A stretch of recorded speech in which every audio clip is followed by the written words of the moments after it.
하나님의 말씀은 사무엘하 16장 17장입니다. 구약성경 489페이지 또는 490페이지입니다.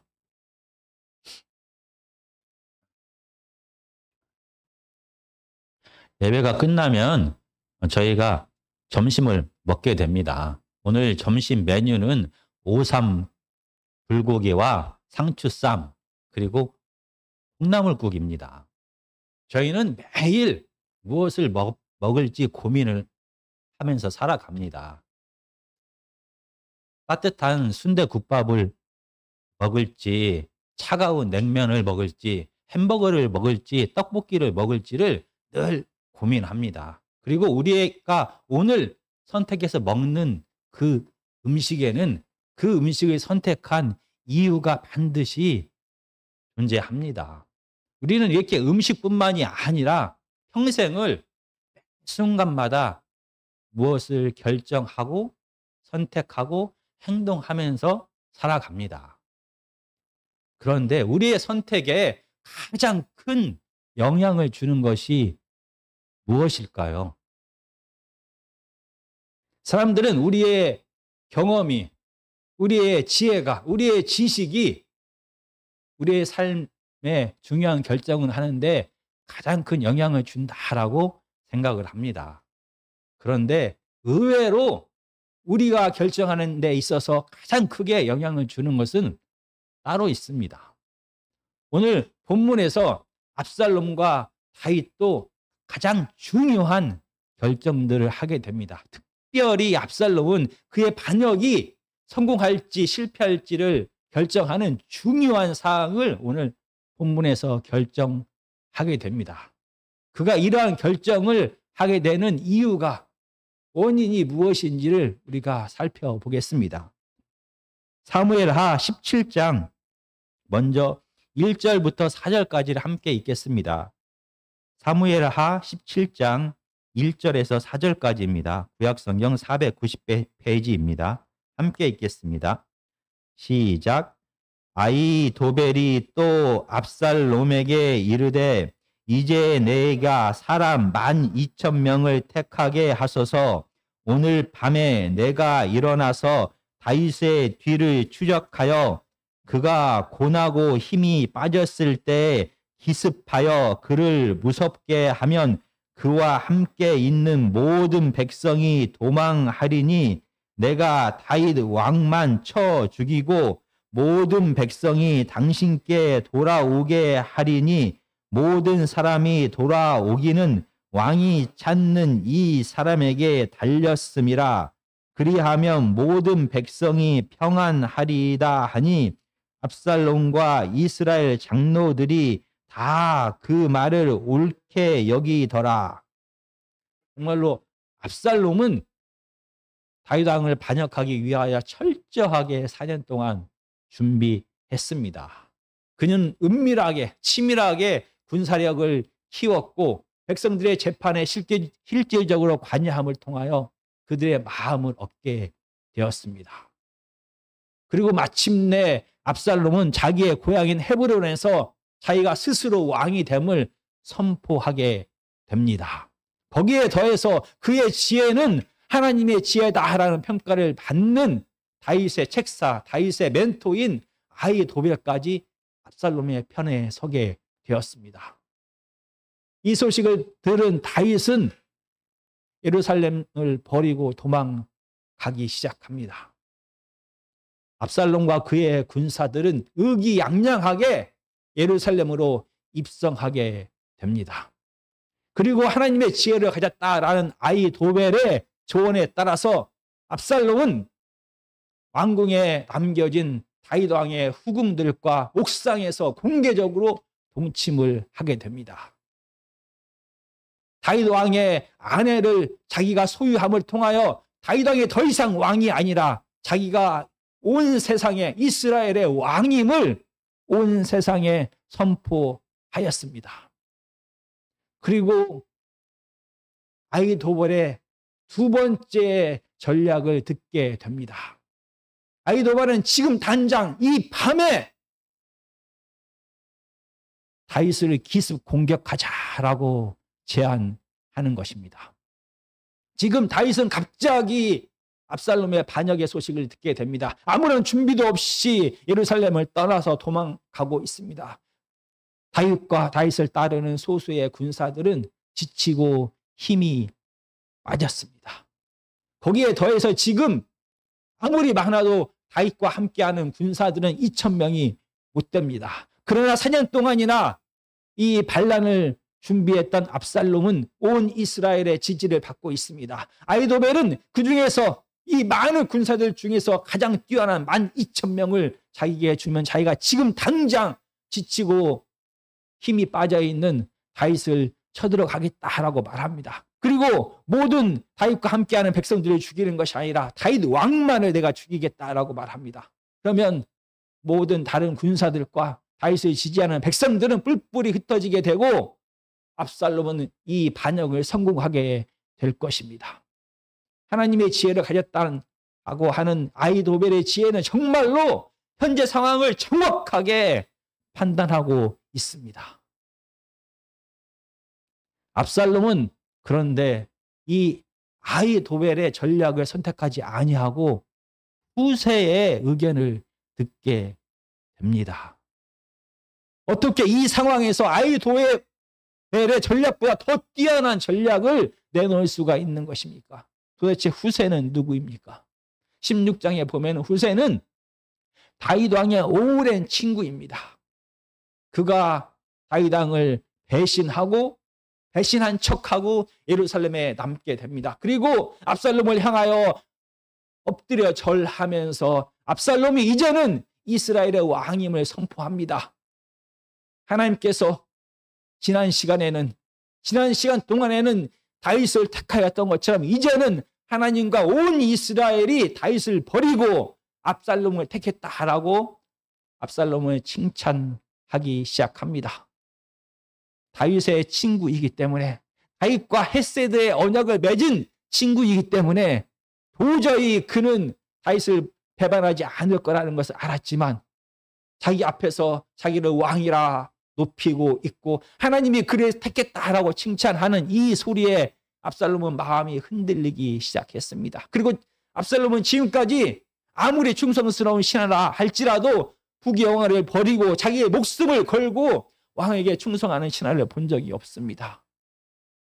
그리고 이제는 모든 대세가 하늘의 기운까지 압살롬을 돕고 있는 것입니다. 그의 자신감이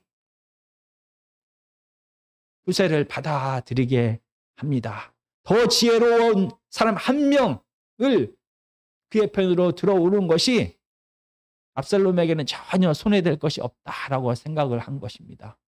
그래서 후세를 또 한 명의 책사로 멘토로 받아들이게 됩니다. 그러면 이 후세는 아히도벨과 달리 어떤 전략을 제시하고 있습니까? 17장 11절과 12절입니다. 나는 이렇게 계략을 세웠나이다. 온 이스라엘의 단부터 부에세바까지 바닷가에 많은 모래같이 당신께로 모으고 친히 전장에 나가시고 우리가 그 만날 만한 곳에서 그를 기습하기를 이슬이 땅 위에 내림같이 우리가 그 위에 덮여 그와 함께 있는 모든 사람을 하나도 남겨두지 아니할 것이오. 지금 당장 이 밤에 기습 공격을 하자는 아히도벨과 달리 후세는 전면전을 치르자라고 말합니다. 온 이스라엘의 군사를 벌떼처럼 모아서 전면전을 치르고 다윗만 죽이는 것이 아니라 다윗을 따라다니는, 다윗을 추종하는 모든 군사들까지 다 죽이자라고 말을 합니다. 현재 상황에서 만약 후세의 전략을 따르게 되면은 많은 시간이 필요합니다. 온 이스라엘의 군사들이 다 같이 모아져야 되는 시간이 필요합니다. 아무런 준비 없이 도망쳤던 다윗과 그의 군사들은 다시 싸울 수 있도록 재정비하는 시간을 갖게 되는 것입니다. 이렇게 약점을 가진 이 전략을, 이 말도 안 되는 이 전략을, 완벽한 아히도벨의 전략을 버리고 압살롬과 장로들은 택하게 되는 것입니다. 도대체 무엇이 그들로 하여금 이 후세의 이 말도 안 되는 다윗 편에 선 것 같은 전략을 받아들이게 한 것입니까? 17장 8절과 9절입니다. 또 후세가 말하되 왕도 아시거니와 왕의 아버지와 그의 추동자들은 용사라. 그들은 들에 있는 곰이 새끼를 빼앗긴 것 같이 격분하였고 왕의 붙이는 전쟁에 익숙한 사람인즉 백성과 함께 자지 아니하고 지금 그가 어느 굴에나 어느 곳에 숨어 있으리니. 아히도벨은 지금 다윗과 그의 군사들이 지쳐서 힘이 없습니다 라고 그가 얼마나 지금 약한 상태인지를 말했습니다. 그러나 후세는 오히려 지금 압살롬은 하늘을 찌를 듯한 자신감을 갖고 있습니다. 압살롬과 장로들에게 이 하늘로 찌를 듯한 자신감을 땅에 떨어뜨리는 두려움과 공포를 심어 주었습니다. 그의 말발은, 그의 언변은 정말로 놀랍습니다. 다윗은 전쟁의 신이다 라고 말합니다. 다윗과 그의 군사들은 지금까지 한 번도 전쟁에 나가서 진 적이 없는 전쟁에 능한 장수입니다. 거기에 더해서 다윗은 지난 10년 동안 사울왕을 피해서 도망한 자입니다. 이 광야를 너무나 잘 알고 있는 그는 아무도 다윗을 잡지 못했습니다. 이렇게 다윗과 그의 군사들은 전쟁의 신일 뿐만이 아니라 도망자의 신입니다. 아무리 기습 공격을 해도 다윗과 그의 군사들을 잡지 못할 것입니다 라고 말하며 이 하늘처럼 치솟은 압살롬의 자신감을 땅에 떨어뜨리며 그에게 다시 한번 다윗과 그의 군사들이 전쟁에 능한 자임을, 장군임을 일깨워 줍니다. 그의 마음에, 압살롬의 마음에 두려움과 공포를 심어 주었습니다. 거기에 더해서 이 두려움과 공포와 반대되는 다른 감정을 다시 집어넣기 시작합니다. 몰래 기습하는 것이 아니라 온 이스라엘 군대를 다 이끌고 이 전쟁의 신을 완전하게 박살내고 완전하게 전멸시키는 영웅과도 같은 그러한 승리의 모습을 상상하게 하는 것입니다. 자존심을 떨어뜨리고 자신감을 떨어뜨린 다음에 두려움과 공포를 심어준 다음에 압살롬의 마음에 허영심과 자만심을 다시 불어 넣었습니다. 이 압살롬은 그렇게 어리석은 자가 아닙니다. 그는 자기 형 암논을 죽이기 위하여 2년 동안이나 철저하게 준비한 자입니다. 아버지 다윗을 반역하기 위하여 4년 동안 그는 철저하게 은밀하게 준비한 자입니다. 그는 지혜로운 자이고 그는 인내하는 자이고 그는 용감한 자입니다. 이런 압살롬의 지혜와 용기와 인내도 두려움과 공포 앞에 무너져 버렸습니다. 압살롬의 지혜와 용기와 그의 경험도 인내도 이 허영심과 자만 앞에서 무너져 버렸습니다. 예루살렘에 있는 압살롬은 두려움과 절망과 허영심과 자만심으로 올바르게 판단하지 못했습니다. 오늘 사무엘하 16장 17절은 이렇게 예루살렘에 있는 압살롬뿐만이 아니라 광야를 도망치고 있는 다윗 왕의 모습을 함께 기록하고 있습니다. 다윗도 역시 이 도망자 생활을 시작하면서 중요한 결정을 하게 됩니다. 16장 1절에서 4절까지입니다. 다윗이 마르턱을 조금 지나니 무비보셋의 종 시바가 안장 지운 두 나귀 위에 떡 200개와 건포도 100송이와 여름 과일 100개와 포도주 한 가죽 부대를 싣고 다윗을 맞는지라. 왕이 시바에게 이르되 내가 무슨 뜻으로 이것을 가져왔느냐 하니 시바가 이르되 나귀는 왕의 가족들이 타게 하고 떡과 과일은 청년들이 먹게 하고 포도주는 들에 피곤한 자들에게 마시게 하려 함이니이다. 왕이 이르되 내 주인의 아들이 어디 있느냐 하니 시바가 왕께 이르되 예루살렘에 있는데 그가 말하기를 이스라엘 족속이 오늘 내 아버지의 나라를 내게 돌리리라 하나이다 하는지라. 왕이 시바에게 이르되 무비보셋에게 있는 것이 다 내 것이라 하니라. 지금 오늘 본문에서 다윗은 예루살렘을 떠나 도망 중입니다. 그때 바로 사울 왕의 시녀, 사울 왕의 종이었던 시바가 그 앞에 나타나게 됩니다. 바로 이 시바는 지금 다윗 왕의 손자인 무비보셋을 섬기고 있습니다. 다윗이 왕이 되자 무비보셋은 다윗 왕이 무서워서 100km 이상 되는 멀리 떨어져서 숨어 지내며 살고 있었습니다. 그는 다리까지 저는 장애인으로 살아갑니다. 그런데 다윗은 이 원수와도 같은 사울 왕의 손자 무비보셋을 예루살렘으로 데려옵니다. 멀리 숨어서 도망자처럼 장애인으로 비참하게 무시당하며 살아가고 있는 무비보셋의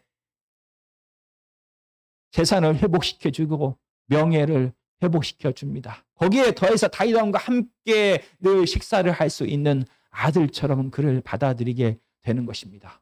그런데 이 시바는 그동안 무비보셋이 도망가서 다윗을 피해 살고 있을 때 사울 왕의 모든 재산을 마치 자기 것인 것처럼 자기가 누리며 살고 있었습니다. 그러나 다윗이 무비보셋의 모든 명예와 재산을 회복시키면서 다시 한번 이 시바는 무비보셋의 종으로 살고 있는 것입니다. 이 다윗이 고난을 당하고 있는 이 기회에 이 시바는 자기의 탐욕을 채울 수 있는 좋은 기회다라고 생각을 합니다. 그리고 와서 다윗에게 거짓말을 하는 것입니다. 무비보셋이 다윗을 배신했습니다 라고 거짓말을 합니다. 지금 다윗은 사랑하는 아들 압살롬의 반역 때문에 도망자 신세가 된 것입니다. 그런 다윗의 마음에는 배신감이 가득합니다. 그런데 원수의 손자를 아들처럼 여기고 그에게 모든 것을 다 회복시켜 주었는데 그 무비보셋이 자기를 배신했다라는 소식을 듣게 되자 다윗은 이성을 잃게 됩니다. 그는 올바로 판단할 수가 없습니다. 그 배신감이 그의 마음을 완전히 지배했습니다. 생각해 보십시오. 어떻게 다리를 저는 장애인이 도망자 피난길에 함께 갈 수가 있는 것입니까? 오히려 다윗에게 짐만 될 뿐입니다. 그러나 배신감이, 실망이, 분노가 다윗으로 하여금 올바르게 판단하지 못하게 합니다. 생명을 걸고 요나단에게 약속했던 그 약속까지 깨면서 무비보셋의 모든 재산을 시바에게 넘길 것을 약속하게 됩니다. 정말 압살롬도 그리고 하나님의 선택을 받은 하나님의 마음에 합한 다윗조차도 자기의 감정의 지배에서 벗어나지 못합니다. 그의 감정에, 그의 마음에 두려움과 절망과 허영심과 자만이 가득할 때, 그의 마음에 분노가 가득할 때, 그의 마음에 실망이 가득할 때, 그의 마음에 배신감이 가득할 때 있는 그대로 상황을 바로 보지 못했습니다. 그들은 감정에 휩싸여서 잘못된 판단을 하게 된 것입니다. 정말 사람은 이렇게 감정에 의하여 판단할 때가 너무도 많습니다. 어떻게 사람이 이 두려움에서 벗어나, 이 절망에서 벗어나, 이 실망감에서 벗어나, 이 외로움에서 벗어나, 이 열등감에서 벗어나, 이 분노에서 벗어나, 이 시기심에서 벗어나, 이 모든 감정에서 벗어나 있는 그대로 사건을 바라보고 가장 적합한 판단을 할 수가 있는 것일까요? 그런데 오늘 또 다른 본문에서 다윗은 또 다른 어떤 사건에는 다른 판단을 하게 됩니다. 16장 5절과 6절과 9절입니다. 다윗 왕이 바후림에 이름에 거기서 사울의 친족 한 사람이 나오니 게라의 아들이요 이름은 시므이라. 그가 나오면서 계속하여 저주하고 또 다윗과 다윗 왕의 모든 신하들을 향하여 돌을 던지니 그때 모든 백성과 용사들은 다 왕의 좌우에 있었더라. 수르야의 아들 아비새가 왕 여짜오되 이 죽은 개가 어찌 내 주 왕을 저주하리이까 청하건대 내가 건너가서 그의 머리를 베게 하소서 하니. 다윗과 그의 신하들은 강을 따라서 지금 피난길을 가고 있습니다. 그때 사울의 친족인 시므이가 나타납니다. 돌을 던지기 시작합니다. 돌을 던진다라는 것은 구약에서 사형의 하나의 방법인 겁니다. 욕을 하기 시작합니다. 이 살인자야, 네가 이렇게 저주를 받는 거 당연하다라고 말합니다. 한 번만 말한 것이 아니라 다윗이 가는 길에 계속 강 건너서 쫓아가기 시작합니다. 졸졸 따라가면서 이 쌤통이다, 이 살인자야, 넌 죽어 마땅하다라는 얘기를 계속하면서 다윗을 저주하기 시작합니다. 화가 난 아비새가 내가 저 개 같은 시므이를 당장 죽이겠습니다라고 말합니다. 다윗의 마음에도 분노와 수치가 모욕이 가득했습니다. 그런데 이상하게 다윗은 다른 결정을 하게 됩니다. 그를 살려둡니다. 왜 이번에는 다윗은 다른 결정을 하게 되었을까요? 16장 10절부터 12절입니다. 왕이 이르되 수르야의 아들들아 내가 너희와 무슨 상관이 있느냐 그가 저주하는 것은 여호와께서 그에게 다윗을 저주하라 하심이니 내가 어찌 그리하였느냐 할 자가 누구겠느냐 하고 또 다윗이 아비새와 모든 신하들에게 이르되 내 몸에서 난 아들도 내 생명을 해하려 하거든 하물며 이 베냐민 사람이랴 여호와께서 그에게 명령하신 것이니 그가 저주하게 버려두라. 혹시 여호와께서 나의 원통함을 감찰하시리니 오늘 그 저주 때문에 여호와께서 선으로 내게 갚아주시리라 하시고. 이번에는 다윗은 현재 자기의 고난의 원인이 무엇인지를 정확하게 파악합니다. 시므이가, 저주하는 시므이가 자기를 고난으로 이끈 것이 아닙니다. 자기가 뿌린 이 죄악이 지금 열매를 맺고 있는 것입니다.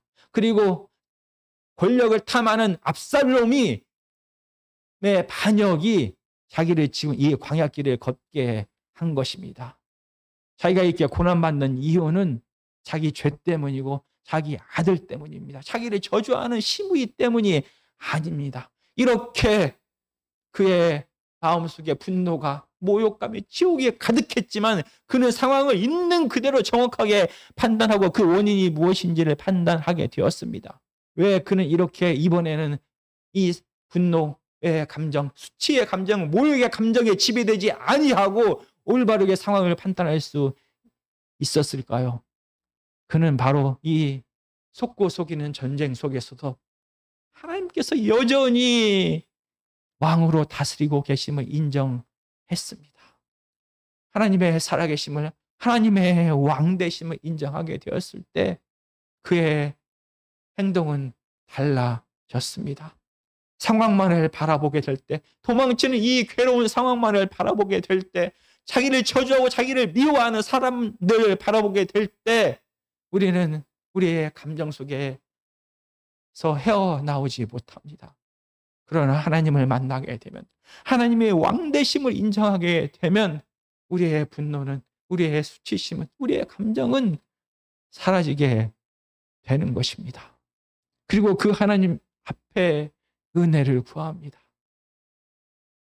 정말 이 속고 속이는 이 전쟁 상황 속에서도 하나님께서 여전히 이 땅을, 이 다윗의 시대를 다스리고 계신 것이 맞습니까?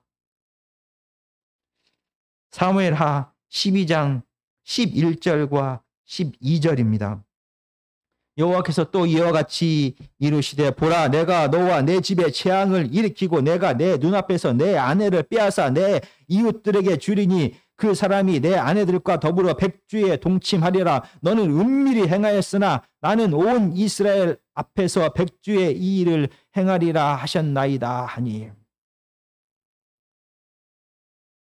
하나님의 여전히 이스라엘을 다스리고 있습니다. 하나님의 심판의 말씀이 오늘 예루살렘에서 그대로 성취되었습니다. 아히도벨의 전략에 의하여 압살롬은 백주에 다윗의 아내를 옥상에서 범하게 됩니다. 하나님의 심판이 이 전쟁 속에서도 그대로 실행되고 있는 것입니다. 사무엘하 7장 14절과 16절입니다. 나는 그들에게 아버지가 되고 그는 내게 아들이 되리니 그가 만일 죄를 범하면 내가 사람의 매와 인생의 채찍으로 징계하려니와 내가 내 앞에서 물러나게 한 사울에게서 내 은총을 빼앗은 것처럼 그에게서 빼앗지는 아니하리라. 내 집과 내 나라가 내 앞에서 영원히 보존되고 내 왕위가 영원히 견고하리라 하셨다 하라. 하나님은 다윗에게 하나님의 약속을 했습니다. 다윗의 왕권이, 다윗의 왕조가 계속될 것이다 라고 약속했습니다. 그리고 다윗의 범죄가 그 후에 있게 됩니다. 그리고 오늘 사무엘하 17장 14절입니다. 압살롬과 온 이스라엘 사람들이 이르되 아렉 사람 후세의 계략은 아히도벨의 계략보다 낫다 하니 이는 여호와께서 압살롬에게 화를 내리려 하사 아히도벨의 좋은 계략을 물리치라고 명령하셨음이더라. 다윗의 연약함에도 불구하고 다윗의 범죄함에도 불구하고 그리고 압살롬의 권력에 대한 탐욕에도 불구하고 하나님의 신실하신 약속은 지금 진행되고 있는 것입니다. 눈에 보이지 않고 사람의 탐욕만이 가득한 속고 속이는 이 전쟁터에서조차 하나님의 약속은 심판으로, 하나님의 약속은 회복으로 지금 계속 진행 중에 있는 것입니다. 이런 다윗의 고백을 우리가 다시 한번 다 같이 읽어보겠습니다. 시편 한 편입니다. 시편 한 편은 구약성경 804페이지입니다. 구약성경 804페이지 시편 3편은 우리가 다 같이 찾아보겠습니다. 804페이지입니다. 시편 3편은 위에 보면 다윗이 그의 아들 압살롬을 피할 때 지은 시라고 기록되어 있습니다. 구약성경 804페이지 시편 3편입니다. 같이 읽겠습니다. 시작. 여호와여 나의 대적이 어찌 그리 많은지요. 이러라 나를 치는 자가 많이니이다.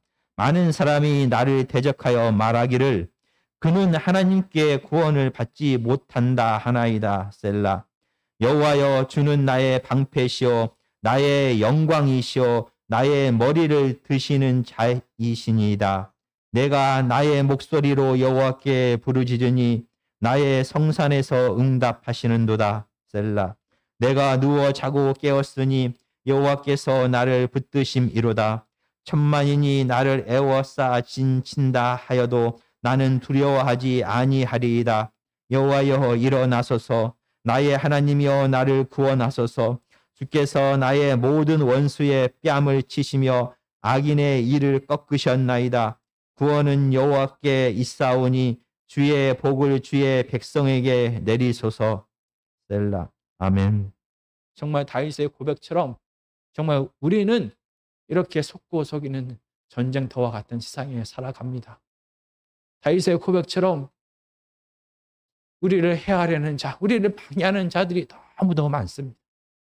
이 고난의 상황에서 하나님은 보이지 않는 것 같습니다. 우리의 마음에 두려움이 가득합니다. 우리의 마음에 분노가 가득합니다. 우리의 마음에 절망이 가득합니다. 우리의 마음에 질투가 가득합니다. 우리의 마음에 시기가 가득합니다. 우리의 마음에 열등감이 가득합니다. 우리의 마음에 미움이 가득합니다. 우리의 마음에 자만심이, 허영심이 가득합니다. 이 두려움과 죽음의 세상에서 전쟁과 같은 이 이심이 가득한 세상 속에서 이런 감정들이 우리를 완전히 지배하기 시작합니다. 우리의 지혜로, 우리의 경험으로 상황을 있는 그대로 판단하지 못하게 합니다. 이 감정들이 우리로 하여금 잘못된 판단을 하게 하는 것입니다. 그러나 다윗은 분명히 고백합니다.